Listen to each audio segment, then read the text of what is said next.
안녕하십니까. 뉴스데스크 강원입니다. 올해 겨울은 평년보다 춥고 눈이 적게 내릴 것으로 보입니다. 강원지방기상청이 발표한 3개월 기상 전망을 보면 이번 겨울은 찬 대륙 고기압의 영향으로 특히 12월 기온은 평년보다 낮을 것으로 보입니다. 특히 12월 초인 다음 주말부터 기온이 급격히 떨어지면서 본격적인 겨울 날씨가 시작될 것으로 예보했습니다. 12월과 1월은 평년보다 눈이 적게 내리겠고 건조한 날씨가 이어질 것으로 내다봤습니다. 강릉과 춘천, 양양 등 도내 8개 시군의 택시 부재가 일괄 해제됐습니다. 시민들의 불편이 커진다는 판단에 정부가 관련 규정을 만들어 일괄 시행하는 건데 기대와 우려가 교차하고 있습니다. 김인성 기자입니다. 국토교통부는 최근 수도권에서 야간에, 강원 동해안에선 여름철에 택시를 잡기 어렵다는 민원이 빗발치자 택시 부재를 해제했습니다. 지난 1973년 석유 파동 당시 기름을 아끼자며 임시로 도입한 택시 부재가 지자체와 택시업계의 이해관계가 달라 이용자의 편의를 해치고 있다고 판단했기 때문입니다. 지자체들의 선택에만 맡기는 것이 아니라 국토교통부 훈령을 개정해서 전국적으로 전면 해제를 하겠습니다. 법인 택시 기사들은 택시 부재를 해제하면 기사들의 근무 시간이 늘게 되고 산업금도 오르는 게 아닌가 하는 우려를 하고 있습니다. 정비해야 되잖아요. 또 세차돼야 되잖아요. 뭐 어떻게 감당해요? 그다음에 또 일해야 되는데. 그건 너무 지나쳐요. 힘들어요. 지금 아우성해요. 완전. 택시 업계와의 조율이 이루어지지 않은 상태에서 택시 부재가 시행되다 보니 지자체의 입장도 상당히 난처해졌습니다. 의견 조율이 다 안 돼서 안 된 상태로 지금 진행된 부분에 대해서는 좀 죄송스러운 면이 없지 않아 있고요. 택시업계 운영상의 문제점에 대해서는 향후 계속적으로 모니터링해서 개선해 나갈 수 있도록.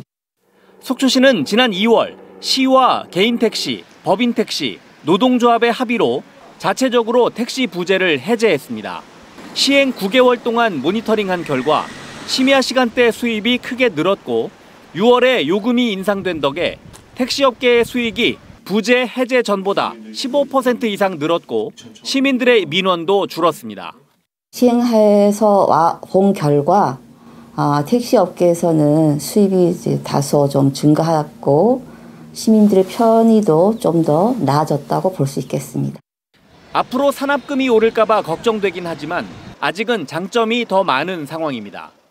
부재 해제로 인한 이제 운송 수익금이 인상이 될까 봐 이제 그게 조금 걱정이 되는데 우리 조합원들도 대체적으로 만족을 하고 있는 편입니다. 그래서 사업주나 개인 택시나 법인이나 속초는 지금 부재 해제가 맞다고 다 판단을 하고. 택시 부재 해제는 시행 초기 우려도 있지만 택시 이용객들의 편의가 우선 고려된 정책이란 점에서 결국 조금씩 개선해가며 정착시켜야 한다는 지적이 많습니다.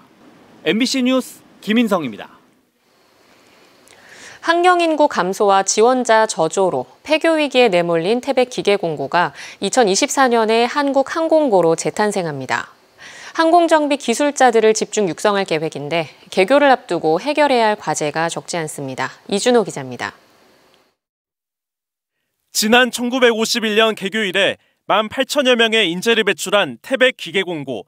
한때 학년당 학급수가 10개에 달했지만 지금은 4, 5개로 줄었고 학생 충원율은 절반에도 못 미칩니다.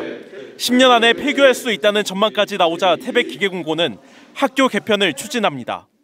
오는 2024년에 개교하는 학교 이름은 한국항공고입니다. 항공고로는 전국 7번째 개교입니다. 한국항공고의 특징은 선택과 집중입니다. 여러 개 학과가 있는 다른 항공고와 달리 항공정비 시스템학과 딱 하나만 운영합니다. 타 학교에서 이미 개편해서 여러 학과로 해서 나눠서 진행하고 있는 분야가 이미 일부 학과는 경쟁력이 저하되고 있고 그래서 순수 항공정비 분야로 완전히 특화시켜서. 한 학령 정원은 48명인데 공군 항공정비나 육군 헬기정비 부사관이 될 수 있는 군 특성화과정 2반과 대학 진학반 등 모두 3반으로 나눠 교육합니다. 특히 2,400여 시간을 이수해야 취득할 수 있는 항공정비사 자격증 교육도 제공합니다. 항공정비사 교육과정과 더불어 해외 취업을 연계할 수 있는 호주 그리고 유럽 자격증도 취득을 할 수 있습니다. 다만 당장 2년 뒤 개교를 앞두고 풀어야 할 과제가 많습니다. 가장 시급한 현안은 군 특성화 과정 운영 허가입니다. 국방부가 아직까지 미온적인 태도를 보이고 있어 본격적인 신입생 모집 전에 허가가 날지 미지수입니다. 항공정비사 교육을 위해 들어놓아야 할 항공기 11대의 경납고 면접 확보도 비상입니다.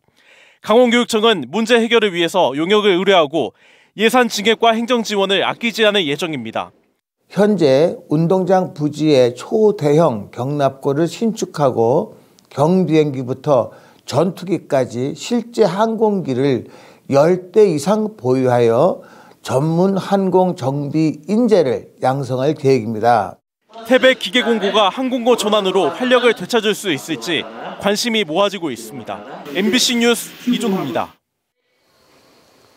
학령 인구가 줄면서 지역 대학은 물론 직업계 고등학교도 신입생 정원을 못 채우는 일이 빈번하게 벌어지고 있습니다. 직업계고 학생들의 대학 진학률도 크게 늘면서 인문계인 일반고 전환을 요구하는 움직임이 일고 있습니다. 윤하은 기자입니다. 1941년 원주 농업고등학교로 개교한 영서고등학교. 시대 흐름에 맞춰 지금은 농업뿐 아니라 식품산업, 상업 정보 분야까지 학과를 운영하고 있지만 입학생이 매년 줄고 있어 고민입니다. 2019년 11명 수준이던 미달 인원은 2020년 30명으로 늘었고 지난해에는 정원에 76명을 채우지 못했습니다. 입학 정원을 50명가량 줄인 올해야 정원을 겨우 채울 수 있었습니다. 학령 인구가 꾸준히 줄고 있는 데다 인문계 선호가 뚜렷하다 보니 직업계고의 신입생 모집은 더 어려워진 겁니다. 다른 직업계 고등학교들도 상황은 비슷합니다. 강원도 내 직업계고 충원율은 2018년부터 5년 연속 70%대에 그치고 있고 올해 역시 2,500명 모집에 660명이 미달돼 충원율이 74%로 저조했습니다. 상황이 이렇다 보니 아예 동문회를 중심으로 일반고 전환을 요구하는 목소리까지 나오고 있습니다. 학교 설립 목적인 취업보다는 대학 진학을 선택하는 학생들이 많고 경쟁력 있는 직업교육도 어렵다면 일반고 전환을 택해 학교의 명맥을 잇겠다는 겁니다. 게다가 혁신도시 인근에는 남학교가 없어 지역 학생들의 통학을 위해서도 일반고 전환이 필요하다고 피력하고 있습니다. 특성화고에 대한 메리트가 없어지니까 오질 않는다는 거죠, 학교를. 현 시대 흐름에 맞게끔 이제 인문계고로 다 전환하는 게 맞다고 저는. 직업계고의 일반고 전환은 학교와 지역사회 등의 동의를 얻으면 추진이 가능해 도내에서는 지난 2009년 강릉의 직업계고 한 곳이 일반고로 전환한 바 있습니다. 학령 인구 감소와 코로나19 여파로 심화된 취업난 속에 직업계 고등학교들의 생존을 위한 고민이 깊어지고 있습니다. MBC 뉴스 윤하은입니다. 강원교육청과 주식회사 STX가 태백시에 건립될 한국항공고를 지원하는 업무 협약을 맺었습니다. 이번 협약서에는 한국항공고 졸업생들의 STX 에어로 서비스 취업과 항공정비교육 기자재 지원 등의 내용이 담겼습니다. 한국항공고는 태백기계공고의 경쟁력 하락에 따라 2024년에 개교하며 한 학년에 48명 정원으로 항공정비 기술자들을 양성할 예정입니다. 강원 영동 지역 소비자 심리지수가 2달 연속 하락세를 이어가는 것으로 나타났습니다. 한국은행 강릉본부에 따르면 11월 소비자 심리지수는 91.4로 지난달보다 1.6포인트 하락했습니다. 또 지난해 6월 100.8을 기록한 뒤 이후 17개월 연속 기준치 100을 밑돌며 소비자들이 경기 전망을 비관적으로 보고 있는 것으로 나타났습니다. 한국은행 강릉본부는 최근 가파른 물가 상승과 금리 인상 등으로 소비자들의 소비 여력이 축소되며 경기 전망이 어두워진 것으로 분석했습니다. 강원도가 중도개발공사 회생 신청을 해야 하는지 말아야 하는지 고민하고 있습니다. 도의회에서는 여야 의원 모두 강원도의 행보를 날새워 비판했습니다. 논란 속의 보증 채무액 2,050억 원은 상임위를 통과했습니다. 백승호 기자가 보도합니다. 지난 9월 강원도는 중도개발공사 회생 신청을 발표하면서 2,050억 보증 채무 절감을 가장 큰 이유로 꼽았습니다. 새로운 경영진이 들어서면 지금보다 수익을 더 낼 가능성이 있고 그만큼 강원도의 부담이 줄어든다는 판단이었습니다. 그런데 회생 신청 발표가 오히려 금융사태를 불러오면서 강원도가 2,050억 전부를 올해 안에 갚겠다고 약속했습니다. 그러자 도의회에서 그렇다면 굳이 중도개발공사 회생 신청을 할 이유가 없지 않냐는 지적이 나왔습니다. 지금 상태로 끌고 가서 우리 아직 남은 토지도 있고 중도금 들어올 것들도 있잖아요.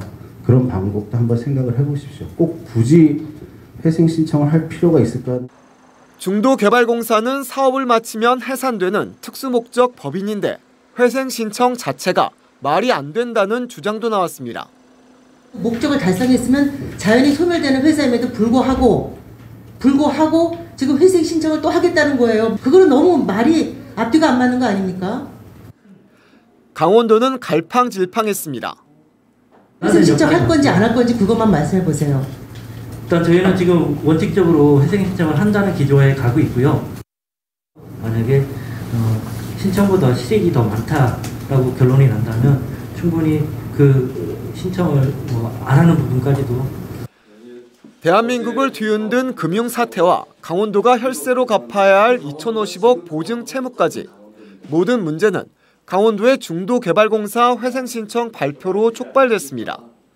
그런데 이제와 회생 신청 여부를 고민하면 그동안 강원도가 한 일은 뭐냐는 비판이 더 커질 수 있습니다. 강원도는 행정기관입니다. 행정의 영역을 정치의 영역처럼 좀 이슈를 그렇게 던진 부분 때문에 이 모든 게 다 비롯됐다라고 생각을 하거든요. 이렇게 논란에 불씨가 된다는 걸 반드시 명심을 하시고 아주 철저하게 여러 부분에서 대안을 좀 강구를 해주셨으면 좋겠습니다. 이런 가운데 도의회 경제산업위원회는 보증 채무액 2,050억 원을 원안 의결했습니다. 여러 논란에도 예산을 통과시키지 않으면 강원도가 시장 신뢰를 회복할 수 없다는 판단 때문입니다. 앞으로 도의회 예결위와 본회의를 통과하면 강원도의 보증 채무액 상환은 확정됩니다. MBC 뉴스 백소입니다.